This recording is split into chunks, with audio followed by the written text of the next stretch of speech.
Gujarat state table tennis association સામે હાઈકોર્ટમાં જાહેર હિતની અરજી થઈ છે। સ્ટેટ ટેબલ ટેનિસ એસોસિએશનમાં વારંવાર રાષ્ટ્રીય રમતગમત અધિનિયમનું ઉલ્લંઘન થતું હોવાના આરોપ સાથે ગુજરાત હાઈકોર્ટમાં અરજી થઈ છે।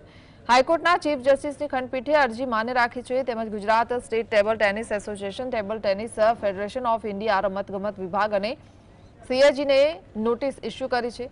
કેટલાક સંધિ અધિકારીઓ અને મળતિયાઓ દ્વારા મનમાની થતી હોવાનો પણ અરજીઓમાં આરોપ લગાવવામાં આવ્યો છે। 25 જુલાઈએ યોગ્ય જવાબ સાથે કોર્ટમાં હાજર થવા પણ ફરમાન કર્યું છે।